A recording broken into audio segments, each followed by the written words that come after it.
GSS CGL में बहुत ही बड़ी खुलासा आज इस वीडियो में पूरा डिटेल में बताएंगे।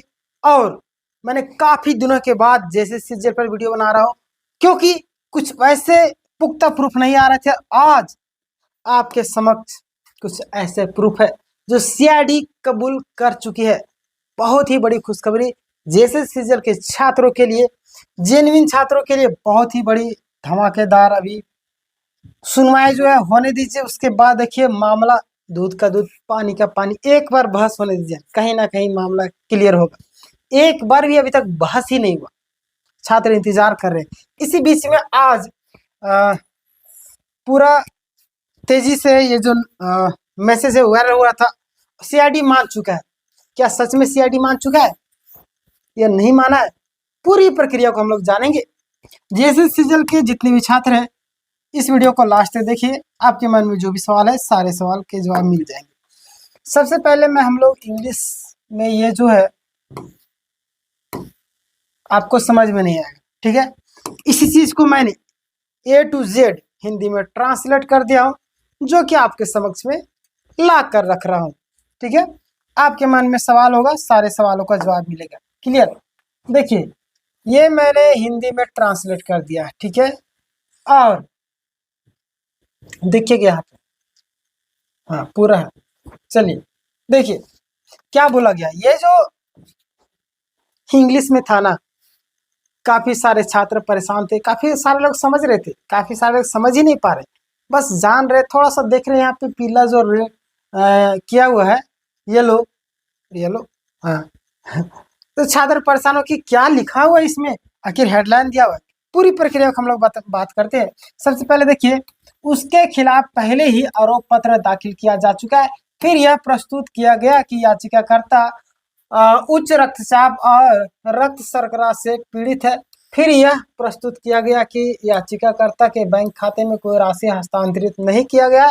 फिर यह प्रस्तुत किया गया कि याचिकाकर्ता 27/3/2025 से हिरासत में है, इसलिए यह प्रस्तुत किया गया कि याचिकाकर्ता को जमानत पर रिहा किया जाए। ठीक है, ये पिछला वाला क्या है, ठीक है, यहाँ से हम लोगों को कोई मतलब नहीं, ठीक है। अब हम लोग यहाँ से ये जो पॉइंट है ये काफी ज्यादा इंपॉर्टेंट है, ध्यान दीजिएगा, पूरी डिटेल में समझ आते हैं आपको। दूसरी ओर राज्य की ओर से उपस्थित विद्वान विशेष लोग अभियोजक ने याचिकाकर्ता की जमानत की प्रार्थना का विरोध किया तथा कहा कि याचिकाकर्ता एक शातिर अपराधी है।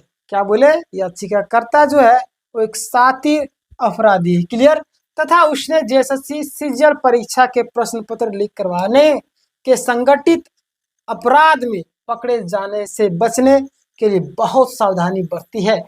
आगे कहा गया कि चूंकि याचिकाकर्ता एक शातिर अपराधी है, इसलिए यह उम्मीदवारी यानी कि यह उम्मीद नहीं की जा सकती है कि वह प्रश्न पत्र लीक करवाने तथा परीक्षा पास करने में असमर्थ बेईमान अभ्यर्थियों को अनुचित तरीके से तरीके अपनाकर तथा प्रशासन को पंगु बनाकर परीक्षा यानी कि भर्ती परीक्षा में उत्तीर्ण करवाने के लिए धन एकत्र करने के लिए अपने स्वयं के बैंक खाते का उपयोग करेगा। ठीक है, यहाँ आपको मैंने पूरा लाइन बाय लाइन पढ़ा दिया, पढ़ के बता दिया। ठीक है, तो यहाँ पे आपको क्या समझ गया, यानी कि यहाँ पे ये जो यहाँ पे है, ठीक है, यहाँ से यहाँ तक, ठीक है, क्या समझ में आया आप हमें कमेंट करके बताइएगा, लेकिन मैं आपको समझ आता हूँ। ठीक है, देखिए यहाँ पे सीआईडी जो है स्पष्ट रूप से मेंशन कर चुकी है कि ये एक शातिर अपराधी है। ठीक है, इसने जैसे सीजीएल परीक्षा में प्रश्न पत्र लीक करवाने में संगठित अपराध में पकड़े जाने से बचने के लिए बहुत सावधानी बरती है। ठीक है, पूरा डिटेल में कहा दिया। आगे चूंकि यह याचिकाकर्ता एक शातिर अपराधी है ये भी बता दिया, इसीलिए यह उम्मीद नहीं की जा सकती कि वह प्रश्न पत्र लीक करवाने, परीक्षा पास कराने में असमर्थ विद्यार्थियों को हेल्प की है। यानी कि यहाँ अगर वो चाहती धन उगाही का मामला यहाँ पे दर्ज करवा सकते थे, बता सकते थे, लेकिन धन उगाही का मामला नहीं, बल्कि कन्फर्म यहाँ से हो चुका है कि जैसे सीजल मामले में संलिप्तता पाई जा रही इनकी। ठीक है, बाकी बात सारी चीजों को हम लोग अभी विस्तार में जानेंगे कि क्या होने की संभावना है। ठीक है, चलिए आगे हम लोग देखते हैं।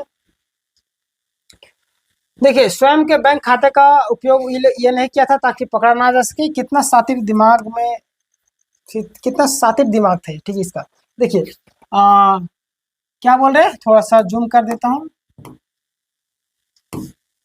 फिर कहा गया कि अभिलेखों में पर्याप्त सामग्री उपलब्ध है। फिर याचिकाकर्ता ने अपने मित्र संतोष चौबे के नाम पर यस बैंक में, ठीक है, बैंक खाते के माध्यम से धन एकत्र किया। बताइए, यस बैंक के अपने साथी के नाम पे, तथा उसका यानी कि उस खाते के माध्यम से सफल अभ्यर्थियों से बड़ी मात्रा में धन प्राप्त किया। फिर कहा गया कि याचिकाकर्ता किसी भी बड़ी परीक्षा का आयोजन करने वाले भर्ती कर्ताओं, ठीक है, द्वारा निष्पक्ष परीक्षा आयोजित करने के लिए खतरा है, ठीक है। अतः यह प्रस्तुत किया गया कि याचिकाकर्ता के विरुद्ध आरोप की गंभीर प्रकृति को ध्यान में रखते हुए याचिकाकर्ता की जमानत पर रिहा नहीं किया जा सकता। ये मामला क्लियर कट हो चुका है। क्लियर, तो यही मामला था जो छात्रों के मन में लगातार प्रश्न उठ रहा था, और ये नोटिस देकर के समझ नहीं पाए थे कि क्या है पूरा मामला। यानी कि सीआईडी के द्वारा इस व्यक्ति को जमानत देने से, यानी कि सीआईडी रोक लगा दी, ठीक है, यानी कि इनकी संलिप्तता बता चुकी है। क्लियर, आने वाले दिनों में पता चलेगा क्या ये व्यक्ति सच में संलिप्त है या नहीं, लेकिन एक बार तो बहस होना चाहिए।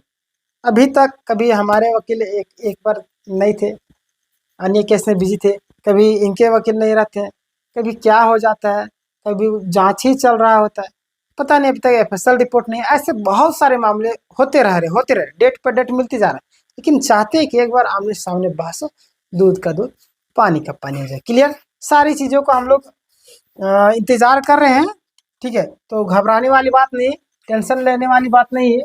क्लियर, तो आप सभी जितने भी छात्र हैं उसके लिए मन में थोड़ा सा उम्मीद तो जगा है कि सीआईडी भी इस मामले में क्लियर कट है। अगर एक चीज याद रखिए, अगर सरकार यहाँ पे उस दिन अगर नहीं बोलती सीआईडी जांच करे, आज ये लोग का ज्वाइनिंग हो गया था, ठीक है। तो इसलिए बोलते हैं जो होता है अच्छे के लिए, और उस दिन सरकार बोल दी हमारे हेमंत सोरेन जी कि हम क्या करेंगे, सीआईडी जांच करवाएंगे, ठीक है। सीआईडी, आखिर सीआईडी जांच क्यों करवाना चाह रही थी?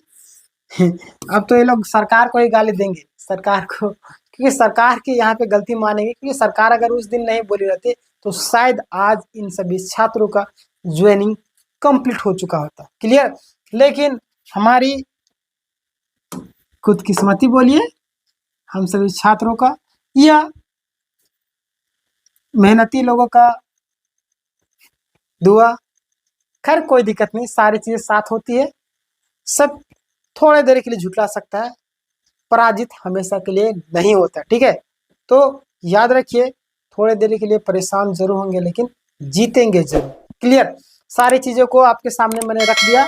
ये अब नोटिस काफ़ी तेजी से वायरल होता है। अब इस नोटिस के बारे में आप क्या समझते हैं, आप हमें ज़रूर बताइएगा। क्लियर, खैर इस मामले को लेकर के मीडिया में कल बातें चलेंगी, आप लोग ज़रूर देखिएगा। हो सके तो मैं भी वीडियो बना करके आपको बात रखने की कोशिश करूँगा। क्लियर, चलिए, और भी आपके मन में सवाल जो भी होगा तो ज़रूर पूछिएगा। चैनल में आप लोग नहीं हो तो सब्सक्राइब कर लीजिएगा। अब आपको तैयारी करना है सीजीएल का, पीटी मेंस का, ठीक है। और अगर आप तैयारी कर रहे हैं तो एसएससी फाउंडेशन का भी बैच स्टार्ट है हमारे यहाँ पे, आप प्ले लिस्ट में जाके ज़रूर वीडियो को देखिए। क्लियर, चलिए मिलते हैं नेक्स्ट वीडियो में, ख्याल रखिएगा। जय हिंद, जय भारत।